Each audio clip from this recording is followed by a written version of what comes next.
You've done everything you were supposed to do. You've chased success, built a life that looks great from the outside, but you're still left with a deep inner void. What if that feeling isn't just a bad mood, but a kind of spiritual alarm system? What if that emptiness isn't a sign that you're broken, but a sign that you're homesick for a life you were actually meant to live? An ancient story about rejecting paradise might just reveal the root of this modern ache and the surprising path back to the home your soul is longing for. We live in an age of unprecedented comfort and endless opportunity, yet there's a quiet epidemic of emptiness spreading. We try to fill that void with what our culture offers: career achievements, new gadgets, endless entertainment. But these are like spiritual junk food. They give you a momentary hit, but they never truly nourish you. We scroll through the highlight reels of other people's lives, feel that pang of envy, and even when we get what they have, the hollowness is still there.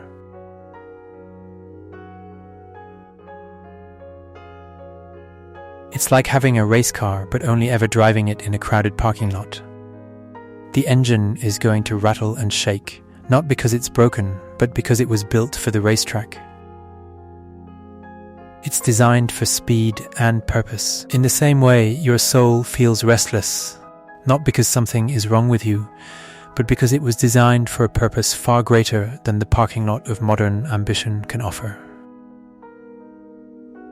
The problem isn't the car, it's the environment it's stuck in. So how do we fix this? Well, to find the cure, we have to go back to the beginning. The story of the Garden of Eden is so much more than a tale about a talking snake and a forbidden apple. It's a foundational story about our consciousness and where this inner void first came from. In the garden, humanity lived in perfect harmony with its purpose. In a state of effortless being, there was no striving, no anxiety, and no emptiness. But then came a choice. And that choice wasn't just about a piece of fruit. It was about trading a life of divine connection for the illusion of self-control. It was the moment humanity essentially said, "My own knowledge is better than infinite wisdom.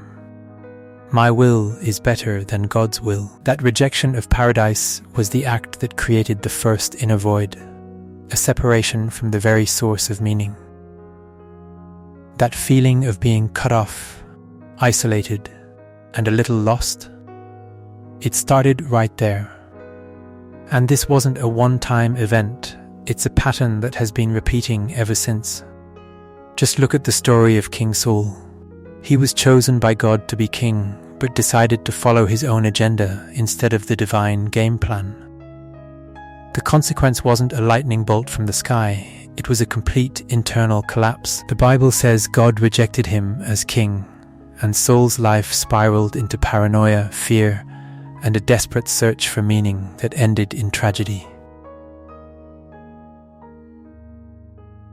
Here was a man who had everything on the outside: power, status, wealth, but was tormented by that same inner void because he had cut himself off from his purpose. It's the same spiritual emptiness King Solomon wrote about in Ecclesiastes, that feeling that everything is meaningless, after realizing all his worldly success was like chasing after the wind. When we trade divine guidance for our own self-defined goals, we disconnect ourselves from the source of life itself. We end up wandering in an inner wilderness, just like the Israelites who wandered for 40 years, forfeiting their promised land because they stopped believing. We become spiritually dry, unable to produce anything that truly lasts. If this idea of an ancient pattern showing up in our modern lives is resonating with you, I invite you to subscribe and continue exploring these truths with us. This is a journey to understand not just the problem, but the path back to wholeness. The good news is, the story doesn't end in emptiness. The same message that diagnoses the problem also offers the cure, and it's a path of grace, not perfection. Jesus repeatedly gave an invitation: "Come to me, all you who are weary and burdened, and I will give you rest. This is an open invitation to come back home. The path to restoration isn't complicated, but it does go against almost everything our culture tells us. It involves 3 simple turns. First, embrace silence. Our world is screaming for our attention 24/7. Silence is where you can finally quiet your own frantic thoughts and create enough space to hear that divine whisper. It's about intentionally unplugging from the spiritual junk food of distraction so you can develop an appetite for the real feast. Second, find purpose in service. The modern mantra is self-love and self-fulfillment. The ancient path is self-giving. The fastest way to fill your own void is to pour yourself out for someone else. This flips the script from what can I get to what can I give. And that is the heart of a purpose-driven life. Third, recenter your identity.